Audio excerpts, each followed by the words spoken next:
Oh, it is. It is. Another episode of Donno Daily, Friday episode, usual show at an unusual time. I appreciate everybody who's watching us live. 12 noon today. The usual time is 3 p.m. Sometimes I have to shift the time around. Today we had to shift the time earlier because I'm going to be guest hosting on the Hawk and Crowder show starting at 2 o'clock. So I needed to move this show around. Obviously, I can't move the Hawk and Crowder show. I can move this show. That's the luxury of semi being my own boss here on the 5 Reasons Sports Network. Ethan Skolnick is really the boss, but I'm kind of my own boss on Donno Daily as well. Nobody is Manny Chang's boss. Manny Chang is definitely his own boss. He is in the back. Guys, we have a lot to talk about from a Miami Dolphins standpoint today. Coaching moves. I'm happy to hear that Curtis Johnson, who was a former Miami Hurricanes assistant, is interviewing for the offensive coordinator job. That could be an interesting hire if they make it. They're also interviewing Charles London, the Atlanta quarterbacks coach. We already know that whoever takes the offensive coordinator job under Mike McDaniel will not be calling the plays. And I said it yesterday that I hope that the McDaniel calling the plays situation, head coach calling the plays, I hope this ends up being a one-year transitional thing because I just don't want my young head coach having that much on his plate. I think it's better for him to be the CEO and delegate, but I can understand why, at least for the first year, why McDaniel would want to call his own plays because he is installing a new offense that the players will not be as familiar with, and probably the coaches he brings in will not be as familiar with. He's designing the plays. So I get it why he might think that at least for 1 year, he didn't specify if there's a timetable on it or not. He just said he's calling the plays. But I kind of see it reading between the lines why it would make sense to do that for a year, to install the offense and ease the transition. And then hopefully whoever his offensive coordinator is, who's not calling plays year one, might be ready to call the plays year two. So that's the way that I look at it. I'm very disappointed, not shocked, but very disappointed by the Hall of Fame final vote and my guy Zach Thomas getting snubbed again. I want to get into all of that. Before we do, I want to remind you guys, bros, we have opportunities for you. We've got some great sponsors on this show that make this show possible, and they're going to make your lives better over this coming weekend. Let's start with our official sports bar, the Quarterdeck Seafood Bar and Neighborhood Grill. Guys, whether it's the big game on Sunday, this is a great place to watch, enjoy delicious food, fresh seafood, awesome appetizers. Hello, Big Dan 305, by the way. Hopefully, Big Dan heads out to the Quarterdeck this weekend. Guys, the Quarterdeck, not only to watch the big game on Sunday and enjoy all the delicious food, 2-for-1 drink specials, UFC 271 on Saturday night, tomorrow night, Israel Adesanya, Robert Whittaker. That's a huge fight. They have it at the Quarterdeck for zero cover charge. You pay nothing at the door to watch a UFC pay-per-view at the Quarterdeck.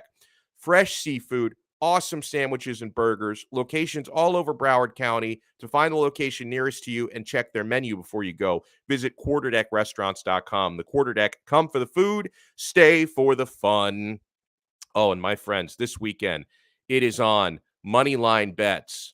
Props. Yes, props galore. In-game stuff, even out-of-game stuff like over-unders on the national anthem, halftime show props. They have it all. Full-service sportsbook, America's favorite sportsbook, BetUS.com. BetUS is the official sportsbook of 5 Reasons Sports, the official sportsbook of this show. Fully available in Florida, by the way. You can use the sportsbook and all the features in Florida. Just sign up today, betus.com. Use our promo code 5RSN125. And when you do that, they're going to give you a 125% sign-up bonus. That is the best bonus in the industry. You're going to be betting props, all sorts of lines on the big game, spreads, over-unders. They have all of that for you. Like, no joke, I'm probably going to have at least 20 bets locked in on the big game on Sunday, all the props. Like I'm not betting like $500 on everything. Like a lot of my props, I'm going to sprinkle $5 here and there. I'm going to have at least 20 total bets, and I'm doing all of it at betus.com. You bet, you win, you get paid. betus.com. We'll be talking about some props later, and also the official fantasy provider of 5 Reasons Sports is Prize Picks. PrizePicks.com, Prize Picks mobile app. Use our code 5FIVE, and they will match your deposit 100% up to $100.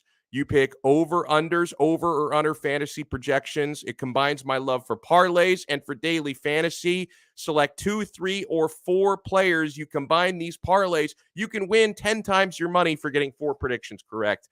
Mobile app is easy to use. The website is also easy to use. I was perusing it today to look for some of the props. Prize Picks truly is daily fantasy simplified. Hello to our guy, Lewis Sung Sr., who's joining us as well. Of course, I love both the Lewis Sungs, senior and junior. Junior, of course, is an awesome contributor on the 5 Reasons Sports Network. So the Hall of Fame, Pro Football Hall of Fame class of 2022 was officially announced yesterday. You have Tony Boselli, former offensive tackle, Cliff Branch, former wide receiver, Leroy Butler, former safety, Sam Mills, former linebacker, Richard Seymour, former defensive end, defensive tackle, Dick Vermeil, former legendary head coach in the NFL, Bryant Young, former defensive end, defensive tackle who got in. There's actually a pretty shocking list of snubs for this one, right? It's not just my guy, Zach Thomas. It's not just a couple of my former Canes got snubbed as well. So players who fell short of the Hall of Fame this year: Devin Hester, Andre Johnson, Torrey Holt, DeMarcus Ware, Zach Thomas also gets robbed again. There's clearly an agenda. There's clearly some sort of a bias against Zach Thomas. That's my only explanation here for why he keeps falling short of this. He had a 13-year career, Zach Thomas, 12 of those spent with the Miami Dolphins, and it was right in the prime of my football watching life. From my teenage years into my adult years, I watched every game Zach Thomas played in a Miami Dolphins uniform, many of those in person, road games on television. I watched Zach Thomas in Miami for 12 years. I covered him in the locker room for a handful of those years as well when I was getting into sports media. During Zach Thomas's career, I saw elite leadership on and off the field. I saw incredible intelligence as a middle linebacker and playmaking ability on that field. It's not that Zach was just smart and directing traffic. He did all those things. He was also an incredible middle linebacker and overcame a lack of size and athleticism, because he's a smaller guy playing that position. I saw a guy in Zach Thomas who affected opposing teams' offensive game plans for those 12 years.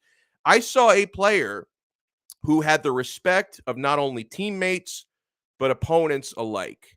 That respect factor, it reminds me of ZT's former teammate, Jason Taylor, who did get in first ballot, rightfully so, right? You would always hear about how much opponents. Tom Brady talked about how much respect he had for Jason Taylor and how he affected opposing offensive game plans. Zach Thomas did the same thing. Maybe not quite the same impact, different positions as well as Jason Taylor, but Zach Thomas deserves to be in. I also saw in Zach Thomas a guy who has comparable statistics. I can never tell. With these Hall of Fame voters, I can never tell whether they weigh statistics more, Super Bowl rings more, how much they like somebody, public relations. I can never tell what they value more or if they just pick and choose whatever to cherry pick for their own agenda. I saw a player who has comparable stats to Brian Urlacher, if you're going by the stats, and Urlacher, rightfully so, had no problem getting into the Hall of Fame, but neither should Zach Thomas have had.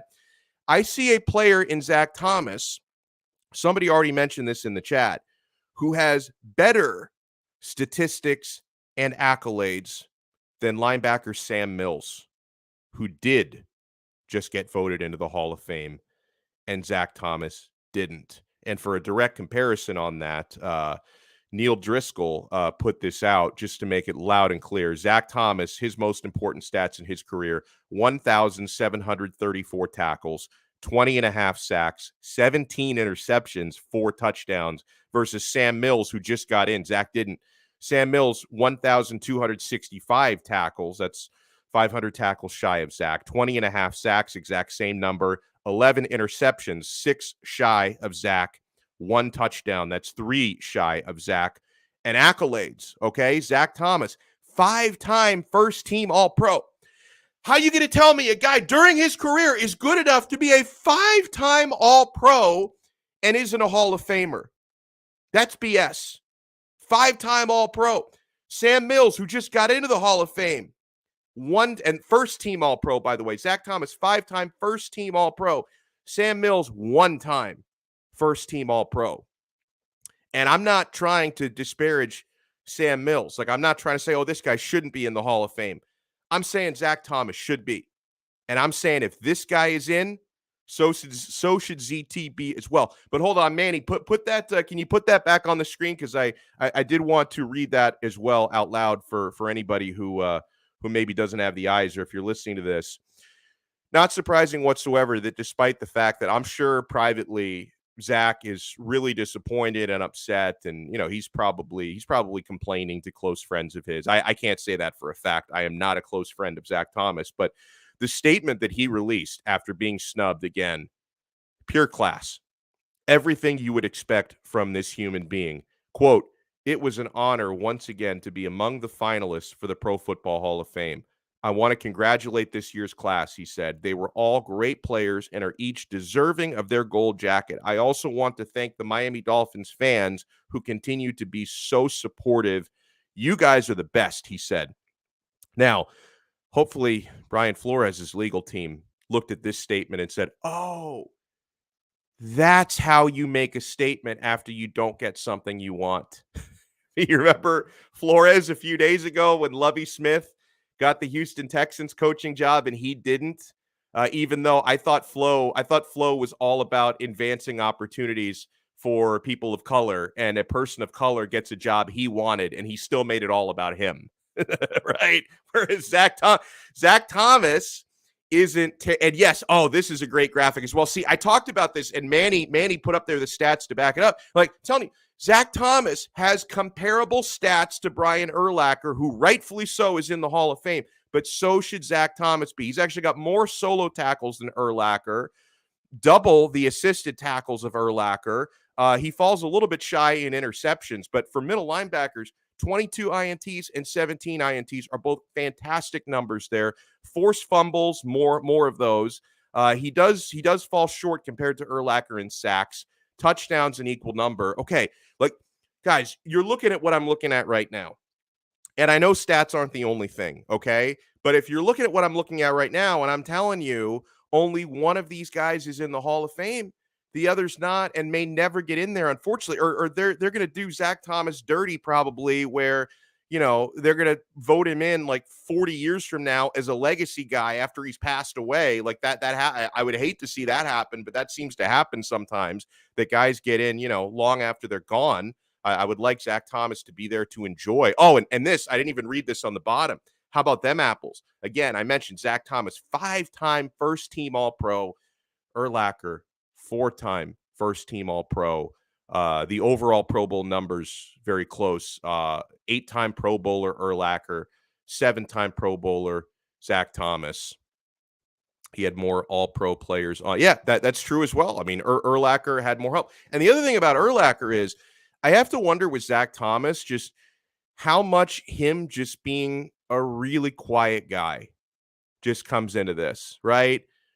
Urlacher was always more of a media darling, right? I mean, Dolphins and Bears both have long, rich histories, but Chicago, the bigger media market, Urlacher does a lot more commercials. He does a lot more hosting and studio work. Zach Thomas I don't even know what the hell he's up to these days. He seems to live a very, very quiet life. And so just Urlacher is so much more in the public eye than Zach Thomas. I wonder how much that had to do with the media apparently loving Urlacher and just not respecting ZT. I agree with this from Chris. He says, criminal that Zach is now becoming a running gag. He's slowly becoming the guy who's talked about every year that doesn't get in, and everyone knows he should. Not cool, NFL. And honestly, like, I don't know how we fix it. It's mostly a media vote. Media has agendas. The current Hall of Famers, the living members of the Hall of Fame, I believe also have input on who gets in. I've seen some people suggesting that we should open this up to a fan vote. I don't know if that's the best idea.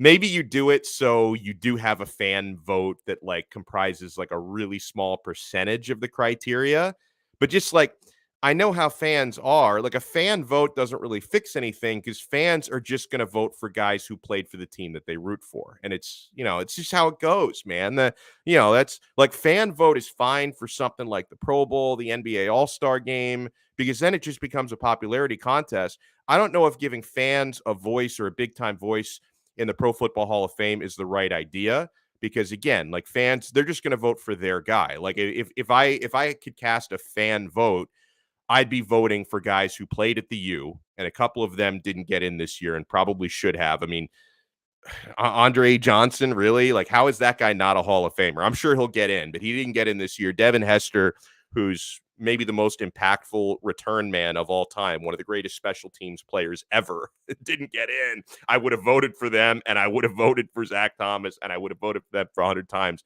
So I don't know if a fan vote is really the answer, but the media has got to do better, man. The media has got to do better than what they're doing.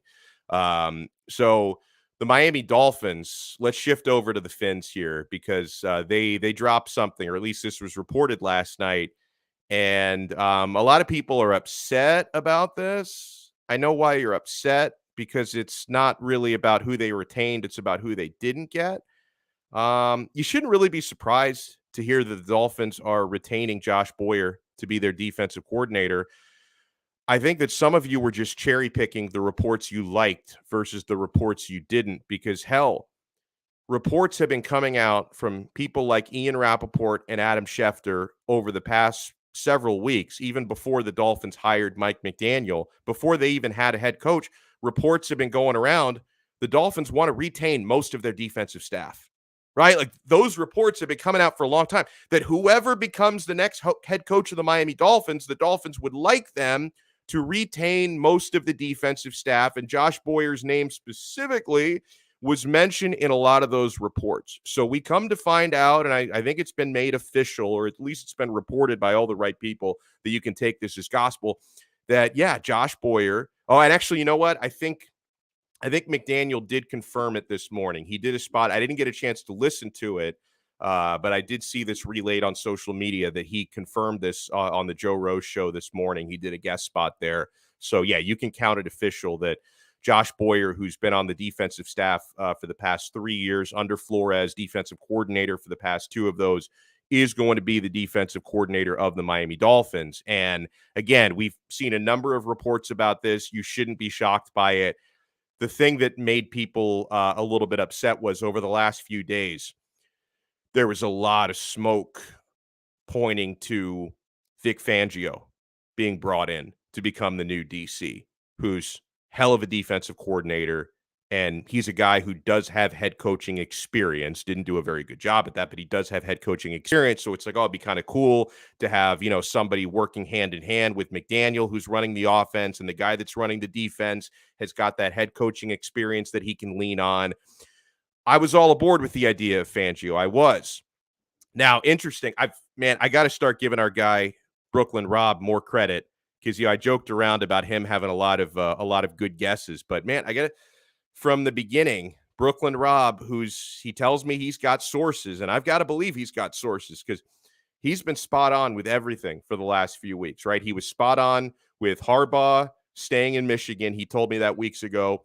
He was spot on with Daboll going to the Giants and not the Dolphins, and McDaniel coming to the Dolphins. He was spot on with that. He was also spot on, and we're going to get to this. Brooklyn Rob has been telling me for several days, Wes Welker, watch out for Wes Welker to join the Dolphin staff. And boom, that happened. Wes Welker is now the wide receivers coach, but he's also had been telling me things about Fangio. And he says, this is what I'm told. Vic Fangio was basically a done deal on the contingent that he retained Josh Boyer, which he was unlikely to do. Hence the reason he is going to the 49ers in a lesser role. So take for that what you will. So they wanted to bring in, reportedly, they wanted to bring in Fangio to run the defense, but they wanted Fangio to keep Boyer on his staff. Maybe he didn't want to do that. That's why he didn't take the job. So that piece of information, if correct, I know it's going to make some of you even more angry. They're like, oh my God, so we could have had Fangio, and Boyer is the reason. Boyer is the reason why. And yeah, that's what Rob said. He's going to be going with the 49ers. Yeah, absolutely. Chris C says at Brooklyn Rob, what are the lottery numbers? That's the one thing that Brooklyn Rob is holding out on me. Like I'm telling you, this guy knows things because everything that and I've made jokes about it before. It's not a joking matter anymore because everything that Brooklyn Rob has told me for the past 3 weeks about Dolphins coach comings and goings and hirings and firings, everything he's told me to this point has been absolutely spot on. So, um, Brooklyn Rob's Bagels. If he had a bagel company, I would expect him to sponsor us. So Brooklyn Rob, get on that, man. And everyone loves Brooklyn bagels. That's where they make the best bagels in the world, I am told. I haven't had a bagel in a long time. Reminds me, I'm starting to get hungry for bagels now. So yeah, if I had to choose, if it was my decision choosing between Fangio and Josh Boyer, I would have chosen Fangio, all things considered. His experience, I think he would have been the better choice. But I'm totally fine retaining Josh Boyer. I think he's done a nice job these last couple of years. I know that one thing that people scrutinize is the defense was so much better the second half of the season in 2021 than they were the first half of the season. Why? Right? A lot of people are saying, hey, the reason why they got so much better was Brian Flores had to come in and micromanage Boyer and take over defensive play calling. And we don't know for a fact that he did that. In fact, Flores even did say, like, the Baltimore Ravens game, I thought was by far the best showing the Dolphins defense had all season. They had some good games last year. I thought the Ravens game was their coup de grace. I don't know if I'm using that phrase correctly, but when I say things in French, it makes me feel smarter. I thought that was their peak, was that Ravens game. And, Flores did say, no, that was Boyer calling the plays in that Baltimore Ravens game. And the defense was excellent for most of 2020. Boyer was the coordinator. Ups and downs, but they finished the season excellently in 2021. Boyer was the coordinator. And I think an important thing for everyone to remember here is, and I'm sure Mike McDaniel is very aware of this, the defense wasn't the problem last year. I mean, okay, everything was problematic early on in the season when you had a 1-7 start, but during the good times, the defense was not problematic. The defense was carrying the team. The defense was the strength of the team. You look at this Miami Dolphins squad heading into 2022, the offense needs fixing. The defense just needs maintaining, right? And if you're talking about maintaining somebody, you've got Josh Boyer, who is capable of calling this defense, knows the personnel better than everyone. Defense was in no way the problem last year. Offensive line, I do think quarterbacking was a problem last year. To a stance, I'm so sorry. I'm so sorry to insult you.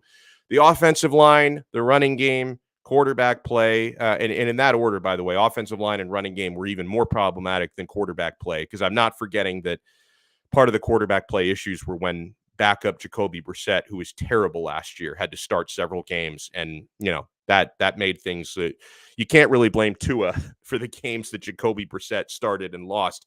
But the defense needs maintaining, like continuity on this defense. I see no problem with that whatsoever. So Chris, thank you so much, sir. Everybody who's in here, smash the like button. Smash the like button and make sure you subscribe to the 5 Reasons Sports YouTube channel. I was kind of disappointed yesterday because at least as of the last time I checked the video, we did not hit 100 likes yesterday. So even go back to yesterday's video and hit. We had good viewership yesterday, but not enough likes. That tells me a lot of you lazy bums in there yesterday just decided, I'm going to watch this and I'm not going to hit the like button. No, man. If you're in here, if you're watching, if you're enjoying, smash that like button. Hit that thumbs up button. It doesn't cost a cent to hit that like button. Oh, and yes. Okay. So keep this tweet on the screen for me, Manny. This, to me, was an unfortunate thing that the Dolphins did. They fired Gerald Alexander, defensive backs coach. This guy's a great coach.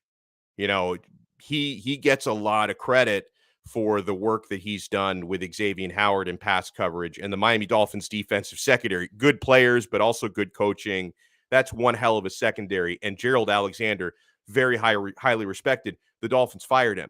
Now, at the time when the Dolphins fired him yesterday, that led a lot of people to believe, because they fired Gerald Alexander before the announcement came out or the reports came out that they were keeping Boyer. So when Alexander got the axe, people were assuming, okay, they're starting to fire defensive coaches because they're about to hire Fangio and he's going to bring in new staff members. Didn't turn out to be the case. They fired Gerald Alexander, excellent defensive backs coach, but kept Josh Boyer as defensive coordinator. I think this tweet here from the former Dolphins defensive backs coach. Yes, Tony, 2 times, you're 100% right.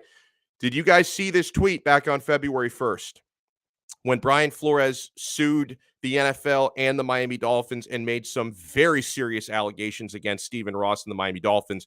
Gerald Alexander tweeted out, I already had a lot of respect for Brian Flores before today. Today confirmed he's one of the best leaders I've ever been around, and then puts that little disclaimer down there and says, your opinion doesn't matter. So, guys, I hate the fact that it had to come to this. That and listen, this is me saying this, not the Miami Dolphins. This is my opinion. I think Gerald Alexander, I think he got fired because he's a Brian Flores loyalist.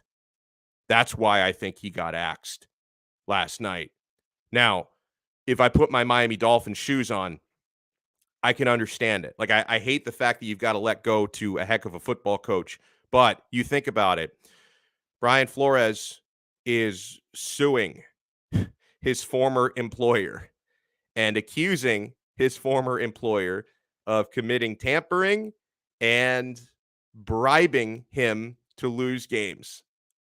And now you've got a coach who's on your staff or was on your staff who is publicly endorsing the former employee who is suing the Dolphins and alleging tampering and bribery, which, are very serious allegations that if there's enough evidence, the owner could be forced to sell his team because of this stuff. So I can understand why the employer would decide, we can't have this guy on our staff. Like, it's one thing to like privately endorse Flo and reach out to Flo, but to do it publicly, I'm sure when Gerald Alexander hit send on this tweet, he had to know this could end up costing me my job. And in my opinion, it probably did. The Dolphins haven't confirmed that. This is me speaking, not them speaking, but I've got to think that publicly endorsing the guy who accused your employer of bribery and tampering,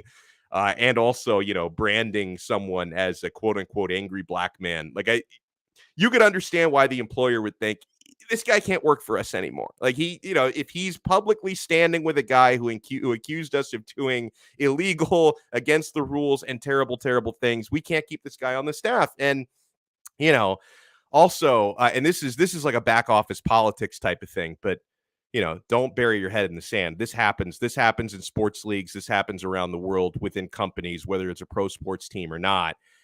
If you're going to have loyalists on the staff from a former coach or manager, when a new staff is trying to come in and trying to get the respect of the employees, you've got to be worried if that could create a toxic work environment, right? Like, that you've got to be worried coming in. If you have somebody on your defensive staff, if you're Mike McDaniel, you've got somebody on your defensive staff that is very vocally loyal to the guy whose job you took, that could create a difficult working environment. And that may be, another layer of the onion as to why the Dolphins decided they had to let this guy go. And honestly, it doesn't really matter what your opinion is. Like he says there in the tweet, your opinion doesn't matter. And he's right in a sense that it doesn't matter what me or anybody watching this thinks about Brian Flores' allegations.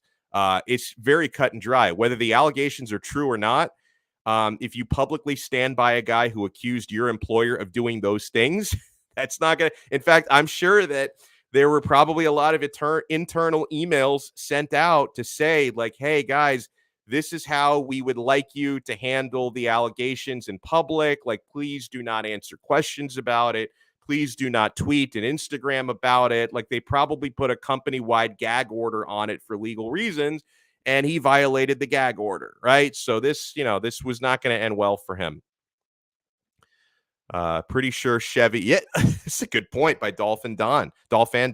Pretty sure Chevy would fire a dude for saying Fords are great on Twitter. They probably would, man.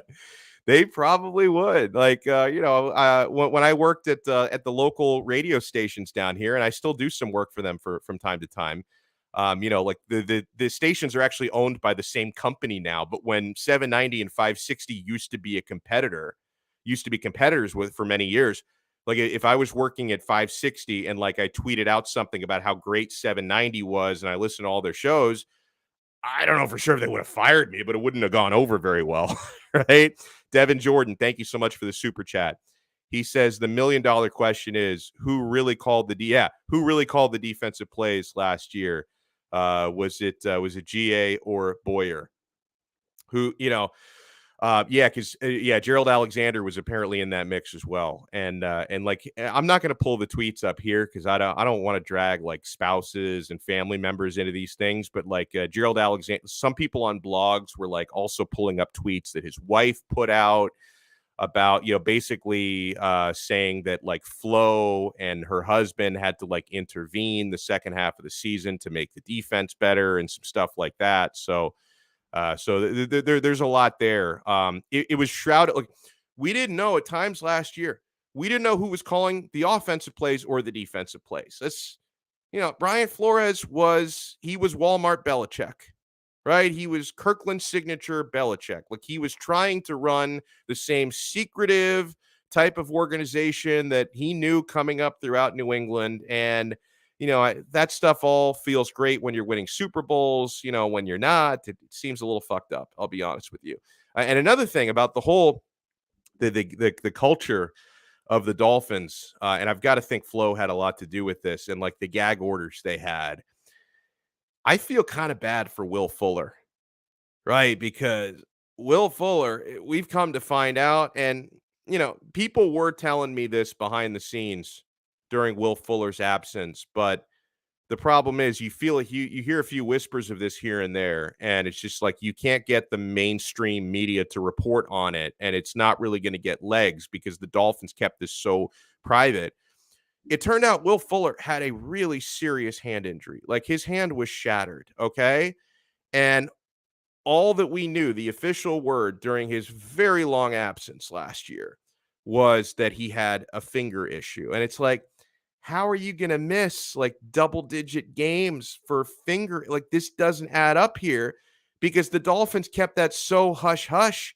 They basically threw Will Fuller onto the bus because it caused everybody to think this guy's a clown. This guy doesn't want to play. A lot of people were just speculating, and I think unfairly, that Will Fuller is refusing to play because they didn't go out and get Deshaun Watson. That was one of the big conspiracy theories out there that, the reason why Will Fuller is not playing, he's not really injured, his finger's fine. He just thought Watson was going to be his quarterback. And when they didn't acquire him, the guy's essentially gone on strike. Well, it turns out the guy's hand was basically in similar shape to Jason Pierre-Paul's hand after the firework incident. He couldn't play. And not at one time did they think, hey, we should at least, educate the media and the fan base about how serious this is so people will understand this guy is not on strike. He's legitimately injured. And listen, I still don't necessarily think I want them to bring Will Fuller back next year, but I certainly feel a lot better about the guy knowing that, he's actually been legitimately hurt and unable to catch footballs and play in NFL games. And he's not on some kind of like a protest because he's throwing a fit over who the coach is. So on the defensive side of the football, I know that there's polarization, right? Some of you are like me. I'm perfectly fine retaining Josh Boyer. I would have preferred Vic Fangio, but I think Boyer is a nice consolation prize. I think this guy's done a heck of a job the last couple of years, and I think it's a plus. I think it's a plus that he knows the personnel and you're establishing continuity on a defense that's been very good. You don't need to reinvent the wheel. Like, honestly, if it ain't broke, don't fix it. The Dolphins, the part of the Dolphins that was broke is the offense. There's no identity, no blocking, no running game, and all of that affected the quarterback play. And I also think the quarterback play needs to get better. So you had no offensive identity. So you went out, and I think you made the right type of move, hiring an offensive coach to be your head coach, who is renowned for his play design and is actually, it's worth pointing out, the type of coach who knows how to scheme around a limited quarterback.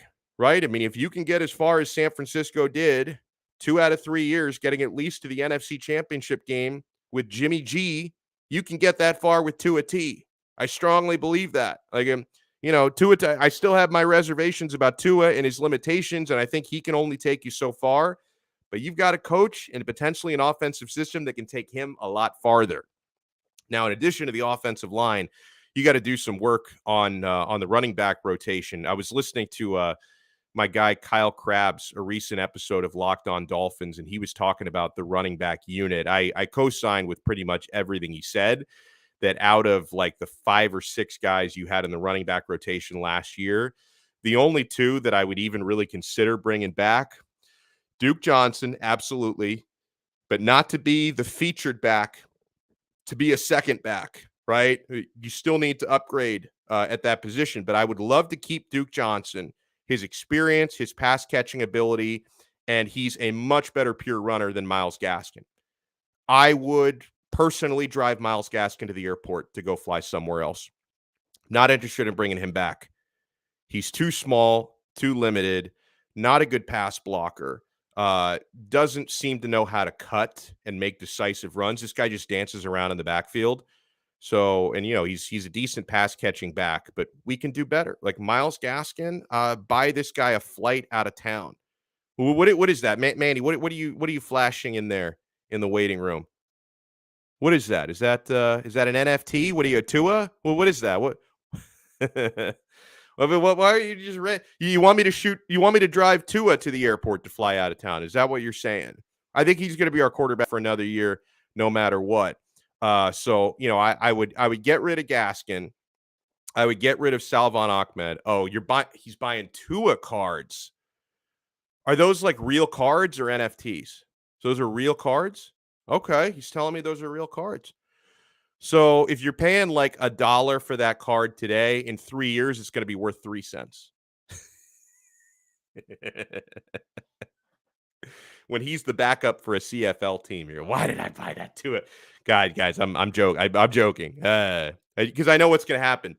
Some Tuanon person who strolled in here for 3 minutes and saw this guy said, in 3 years, my beloved, precious Tua Tagovailoa will be backing up a CFL team. How dare he? People with no senses of humor. People who have never heard of sarcasm. Oh, man. Burrow and Herbert cards are going for $150. So Burrow and Herbert for $150. How much did you pay for a Tua card? 80 cents? So I don't know. Like you told me what the price was for Burrow and Herbert cards. How much did you pay for that Tua card? I want to know comparatively what we're talking about here. Oh man, but yeah, no, go. Oh, $26 right now. Okay, that seems about right. You pay $150. I'm actually surprised that the Herbert cards are as much as the Burrow cards because Burrow's headed to the Super Bowl. I like Justin Herbert, but he's not even been to the playoffs yet. Joe Burrow's heading to the big game this Sunday. So, I mean, Tua at 26 feels about right. Burrow 150, that seems fair. Herbert should probably be in like the 80, 90 range, I think. Yeah, so something like that. But yeah, going back to the running backs, I would keep Duke Johnson. I would consider keeping Phillip Lindsay because like our guy, Big John Stud always says, that guy can pass block. Phillip Lindsay is a great pass blocker. That'd probably be like your third back. Get rid of Gaskin.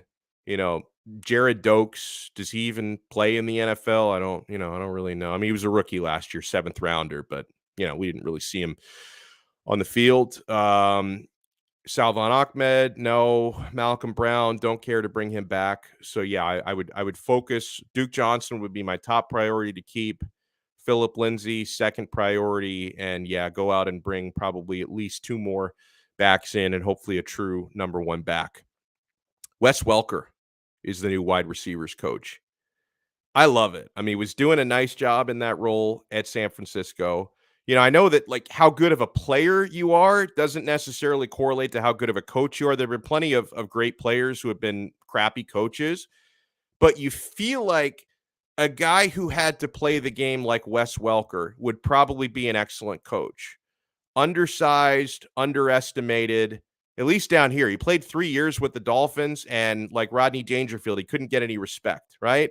He's coming back to Miami. Is he driving back right now on I-95? I think he still has a house in Davie because you remember a few years ago when Adam Gase was coaching the Dolphins, like right after Welker retired from the NFL and Adam Gase was coaching here, he and Welker were tight. And Welker would sometimes show up at Dolphins practice, and it's because he lived that this was back when they practiced in Davie, and Welker lived like one neighborhood away from the practice facility, so he would like come out. So I highly doubt he sold that house because people just like don't, unless you're LeBron James, people don't just decide to sell their South Florida real estate. I mean, maybe right now you might because the market is going way, way up. Only LeBron James is dumb enough to sell his Miami real estate a few years ago. Wes Welker is not dumb enough to do that. So I'm sure he still has his place down here. And it's good that he does because Mike McDaniel talked about yesterday, he's having a hard time finding a house here. You remember the Seinfeld episode with the maestro when the maestro did not want Jerry Seinfeld to come crash his trip to Italy. So he told him, Jerry, there is nothing for rent in all of Tuscany. There is nothing. There are no houses. And then Jerry had that buddy in the mob. What do you mean there's no houses in Toscana? Eh? I have my house. I give you keys to my apartment in Toscana. You go there to Tuscany. Beautiful, beautiful place. So he was able to get in there. But yeah, this is like the real thing. This is like Tuscany circa Seinfeld. There are no houses available to buy in Miami. Everybody, people from New York getting the hell out of that stupid state, they're all coming down to Florida. Everyone is coming down to Florida. The snowbirds, the people who, are tired of their state getting locked down every couple of weeks, they're all coming down to Florida. All the drug dealers, they buy real estate down here. And it's crazy, man. So I hope, whoa, what do you got there? I'm not, what is that? Is that a baby duck? Like, what is that? I'm not good with birds. Wow. That is Nature Hour with Manny Chang. That is adorable. Did you teach her how to fly yourself? Blackbird singing in the dead of night. Take these broken wings and learn to fly. I love the Beatles. No houses in Tampa Bay either, says G.A. Kane fan. It's bad. It is bad. Or if you own a place, it's good. But the thing is, like I own a house in South Florida, and my house is worth not quite double, but like almost double what it was when I bought it 10 years ago.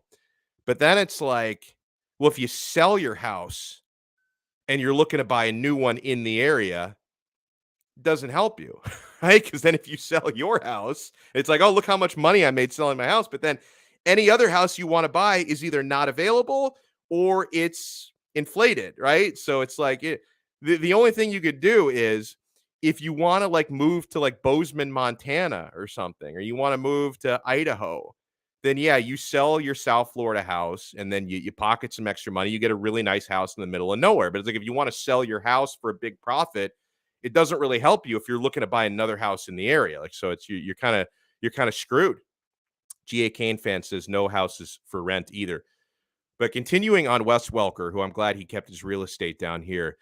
I think the way that he had to play in the NFL, like overcoming being undersized and not very strong, I'm sure that his game was like so predicated on little tricks of the trade, intelligence, route running. So I would think that translates. He's been a wide receivers coach. This is not his first rodeo. He was doing that job in San Francisco, but I think the way that he played, like I always thought watching a guy like Wes Welker, he'd probably be an excellent coach someday because he's not doing it based on his God-given physical traits and abilities and speed. Like he's doing it based on hard work, intelligence, tricks of the trade. So hopefully he can pass that along to the Miami Dolphins wide receivers. So I definitely respect that. All right, before we wrap up this episode, I want to take some looks at some bets we can potentially lock in. And you guys, you call me the mush, so you don't necessarily have to agree with my picks, okay?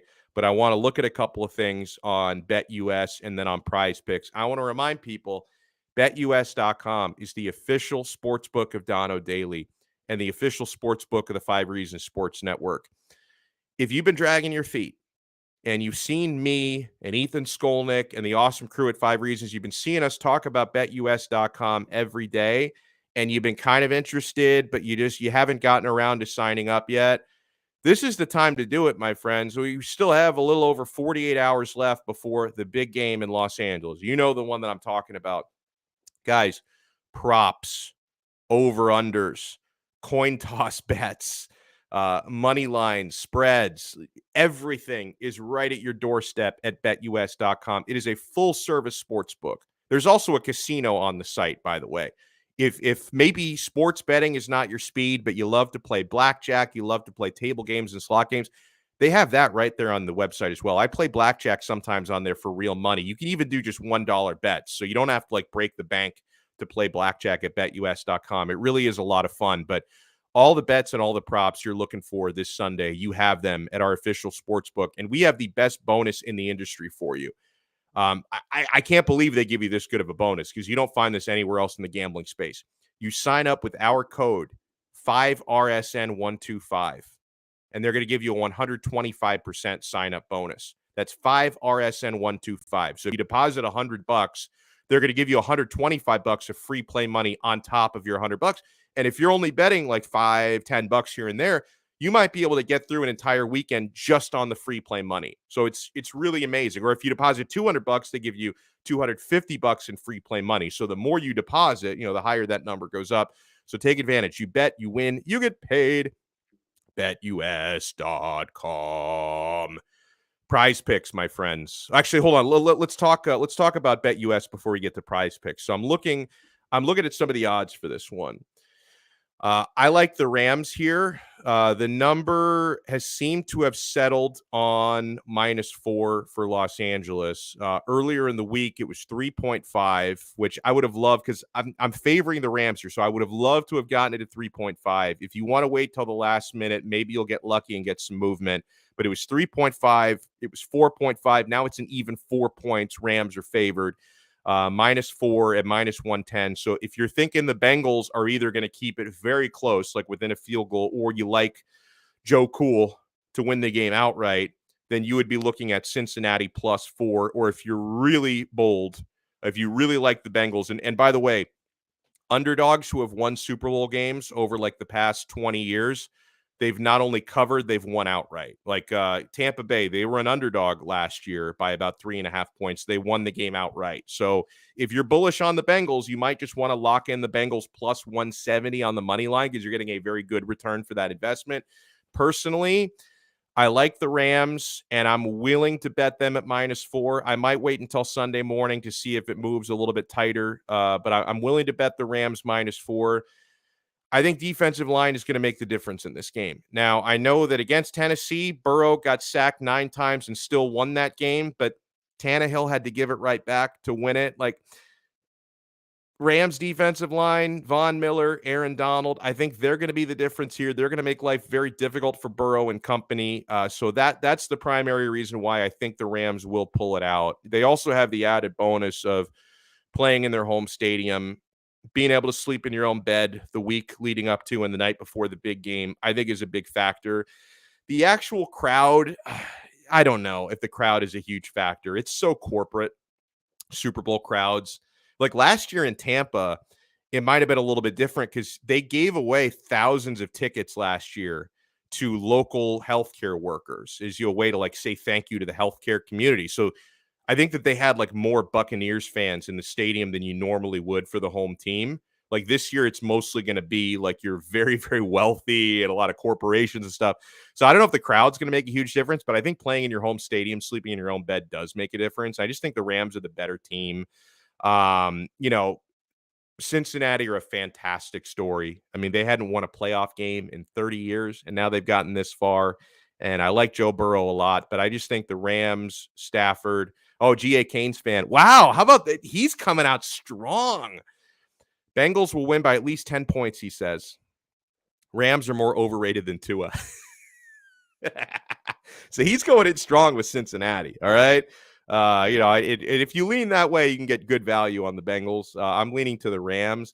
I'm leaning to over 48.5. I think that's not a bad number because even if Burrow has defensive linemen in his face. I still think he and Jamar Chase and company can do some damage down the field. They'll score some points. So I think over 48.5 at minus 110 is probably a good bet there. Plus, for my viewing enjoyment, overs are a lot more fun than unders, right? Because when you bet overs, you're rooting for things to happen versus betting unders, you're rooting for things not to happen. And that's not so great. Let's take a look at a couple of other things. And then I want to take a look on prizepicks.com as well, which is our official daily fantasy sponsor. Let's go over to Prize Picks now, because I think I'm going to have to run in a few minutes. I'm hosting the Hawk and Crowder show today. The first half of it, actually, from 2 to 4, I'll be hosting Hawk and Crowder. We're going to have on Daniel Oifusi to talk some Dolphins. Lee Sterling is going to join me from ParamountSports.com. He's going to join me at about 3 o'clock on that show to talk about more Super Bowl bets. But if you go to Prize Picks, which is the official fantasy sports provider at the 5 Reasons Sports Network, you got a lot of opportunities to have fun. Like, I'm going to have both BetUS.com, the mobile website works great. They're on your computer, whatever you want to do. I'm going to have BetUS.com fired up, and I'm going to have the Prize Picks mobile app fired up. Now, on Prize Picks, I know a couple people who just signed up the last couple days, and they tell it's super easy. I've done it. Like, I signed up for Prize Picks like 2 years ago, so I didn't remember how easy it was to sign up. But a couple people told me they signed up the last couple of days, and it's super easy. They've got a mobile app that's very convenient, or the website prizepicks.com works fine. And they will match your first deposit up to they will match it 100% up to $100. So if you go to prizepicks.com or the Prize Picks mobile app, really easy to deposit. You can do it through PayPal, credit card, debit card, all that. And what you do is you select these parlays on prizepicks.com. They combine my love for parlays and daily fantasy. You can select over-unders for various stats or over-unders for fantasy points projections. You select 2, 3, or 4 players, and they have multiples. Like, if you get 4 predictions correct, you can 10 times your money, which is awesome. So I'm looking at right now reception stats. Ooh, this is a good Cooper Kupp 8.0 receptions over under. Oh man, I think I'm leaning to the overs on a couple of these. I could see Cooper Kupp in double digits in receptions. Jamar Chase's over under is 6. I could see that going just over. Let me look at rushing yards here. I think the rushing yards numbers were interesting. This is rushing, not passing stats. Joe Burrow, 9.5 rushing yards over under. Joe Cool has shown some athleticism. I think he's going to be flushed out of the pocket a lot. I think I'm going to go over 9.5 rushing yards for Joe Burrow. Pass yards, I know this is a big one that people will be looking at. Matthew Stafford, 278.5 is his over-under. Joe Burrow, 270.5.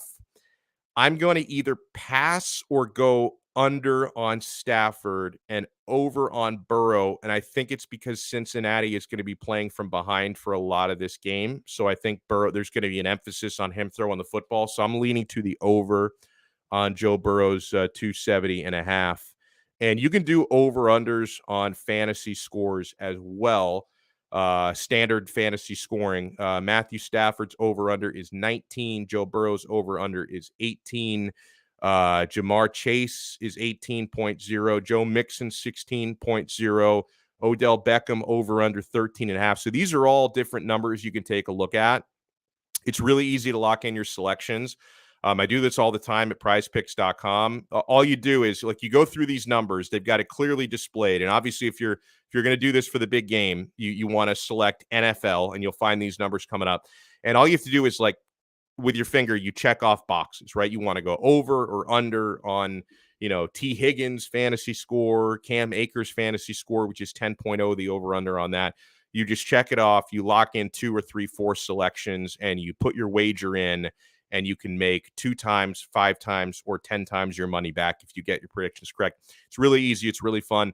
PrizePicks.com. Use our code 5, F-I-V-E, and they're going to give you a 100% match on your deposit up to $100. So good stuff today. Let me run through some shout outs here.